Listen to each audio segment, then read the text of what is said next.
There's a move happening right now in Beijing that could erase a century of American dominance overnight. And no one is talking about it. While you were scrolling, while markets closed, while politicians debated, China made a decision that doesn't need missiles or sanctions, just patience. This isn't conspiracy. This isn't fear. This is the silent collapse of an empire's greatest weapon. And it starts with something you touch every single day. The US dollar, not just paper, not just money. The dollar is America's nuclear weapon, silent, but unstoppable. When Rome ruled the world, they controlled the roads. When Britain ruled, they controlled the seas. America controls the money. Every barrel of oil, every international loan, every central bank vault from Tokyo to London drowning in dollars. It started in 1944, Bretton Woods. The world was broken from war, and America made an offer they couldn't refuse. Tie your currency to ours, and we'll rebuild you.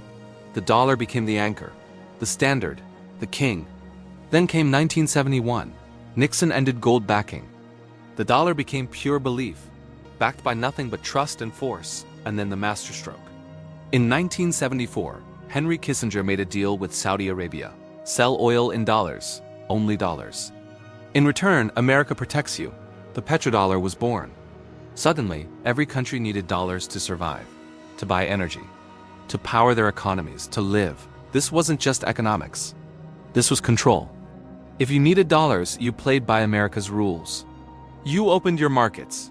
You avoided certain enemies. You bent. The dollar became the world's leash. And for 50 years, no one could break it. Think about what this really means. A factory in Germany needs oil. They can't pay in euros. They need dollars. So Germany sells cars to get dollars, to get oil, to keep the lights on. Every transaction, every trade, every deal, it all flows through New York, through American banks under American law. The entire global economy became a tributary system with one emperor, the Federal Reserve. Countries that tried to escape paid the price. Iraq announced oil sales in euros in 2000. 3 years later, invasion.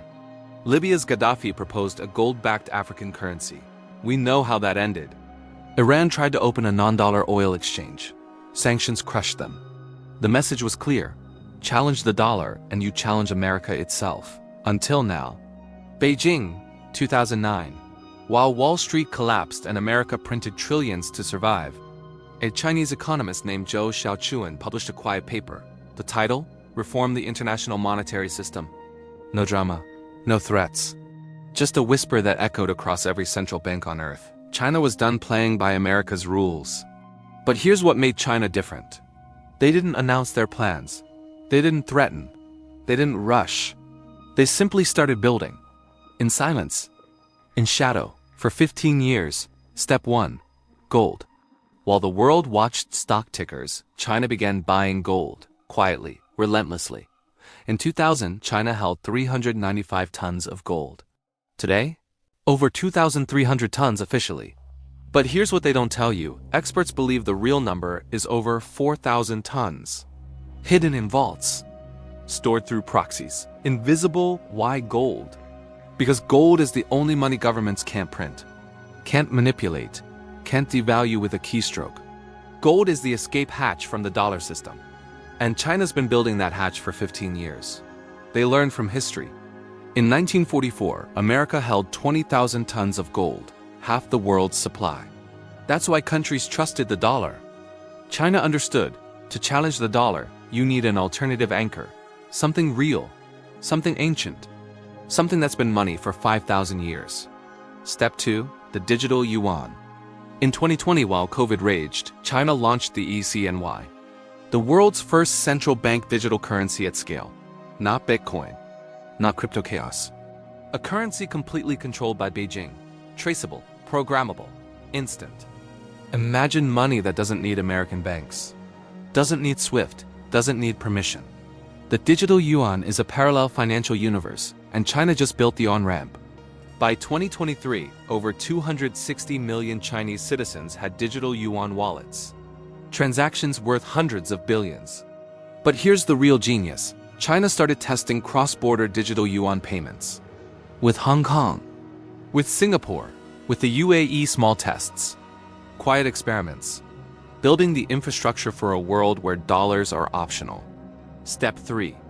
The Alliance. BRICS. Brazil, Russia, India, China, South Africa. For years, it sounded like a joke. A club with no teeth. But in 2023, something shifted. Saudi Arabia, America's oldest petrodollar partner, started accepting yuan for oil. Not all of it, just a trickle. A test. But the dam had cracked. Russia, cut off from dollars by sanctions, now trades in yuan. The UAE, Argentina, Iran, one by one. They're building payment systems that bypass New York. In 2024, BRICS expanded. Egypt, Ethiopia, UAE, Saudi Arabia considering membership. Suddenly, this joke represents 45% of the world's population, 36% of global GDP, and they're all asking the same question: why do we need dollars? It's not loud, it's not fast. It's 1,000 paper cuts while the empire sleeps. And then came the move no one expected. October 2024, BRICS announces a new cross-border payment system, not dollar-based, not SWIFT, a bridge between central banks. Direct, instant, independent. They called it BRICS Bridge. The financial world shrugged. Just another system, they said. Another attempt that'll fail like the others. But here's what they missed. This isn't about replacing the dollar tomorrow. It's about making it optional today. Because once you don't need dollars for oil, you don't need them for copper. Once you don't need them for copper, you don't need them for microchips. Once you don't need them for trade, you don't need them in your reserves. And when central banks don't need dollars in reserves, they start asking a very dangerous question. Why are we holding trillions in US debt? Let me paint you a picture. It's 2025. China and Brazil trade directly in their own currencies through BRICS Bridge. No conversion to dollars. No fees to American banks. Settlement in seconds instead of days. Then India and Russia do the same. Then Saudi Arabia and China. Each trade is small, but there are millions of them. And each one bypasses the dollar. Now here's where it gets dangerous. Every year, the US government needs to sell trillions in treasury bonds to finance its debt. Who buys them? Foreign central banks, China, Japan, Saudi Arabia. They buy because they need somewhere to park their dollars. But if they don't need dollars anymore, if they're trading in yuan, rupees, reals, then they don't need treasury bonds either. That's when the collapse begins. Not with a bang, with a whisper. Countries don't dump dollars overnight. That would destroy their own holdings. But they diversify. Slowly, quietly, 5% into yuan, 10% into gold, a few billion into alternative systems, each central bank watching the others. No one wants to be last holding the bag. History has seen this before. Spain in the 17th century, they controlled the world's silver. Every trade required Spanish silver. Until it didn't, other currencies emerged. Spain's wealth evaporated. The empire collapsed not from war, but from money. Britain in the 20th century, the pound sterling was global reserve. Sterling literally meant as good as silver. Until World War II bankrupted Britain, America took the crown, not through conquest, through currency. Every empire's fall begins the same way, not when their armies lose, but when their money does. The dollar's dominance was never guaranteed. It was negotiated, enforced, maintained through military presence and economic leverage. But leverage only works when the other side needs you. China's plan isn't to destroy the dollar.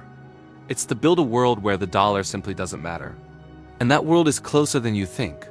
Some say this is decades away. They said the same about the pound in 1940. It was gone by 1945. Currency collapses happen slowly. Then suddenly, the infrastructure gets built in darkness.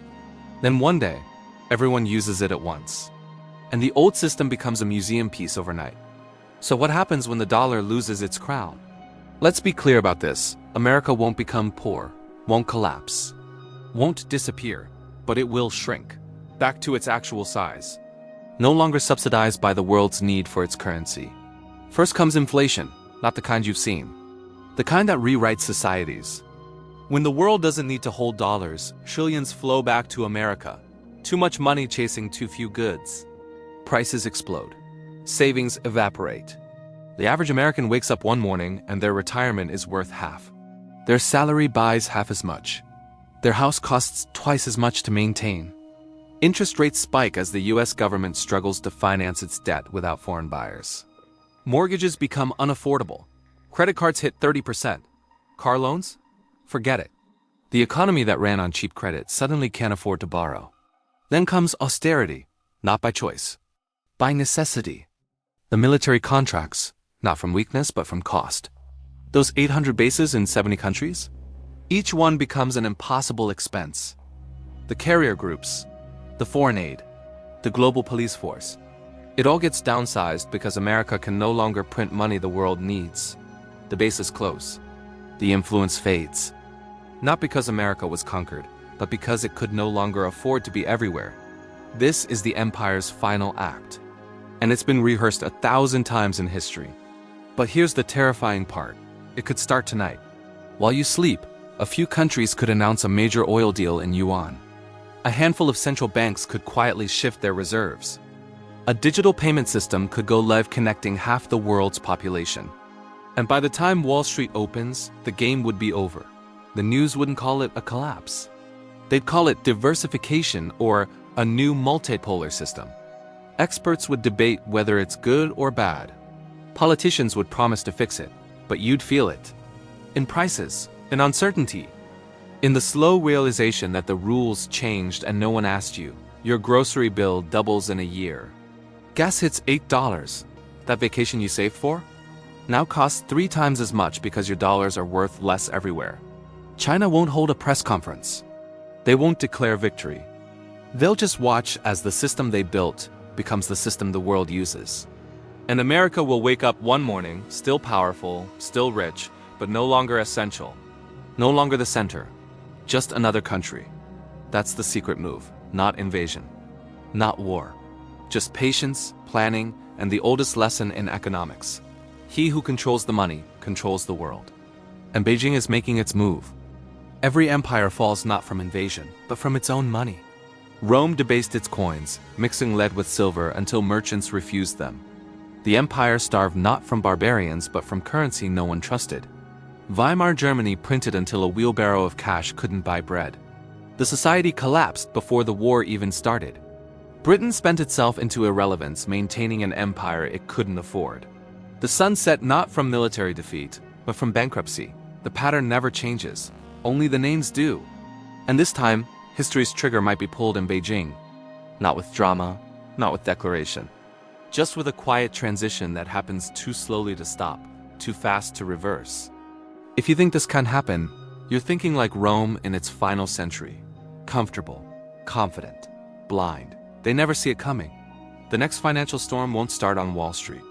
It'll start in Shanghai, or Moscow, or Riyadh. In a quiet announcement that most people will scroll past. And by the time you realize what happened, your savings, your job, your future, all repriced in a world where America is no longer first. Subscribe, because what comes next will reshape everything you thought you knew about money, power, and who really runs the world. The reset is coming. The only question is, will you see it before it's too late? Or will you be like every other citizen of every other empire, wondering how it all fell apart while you weren't looking?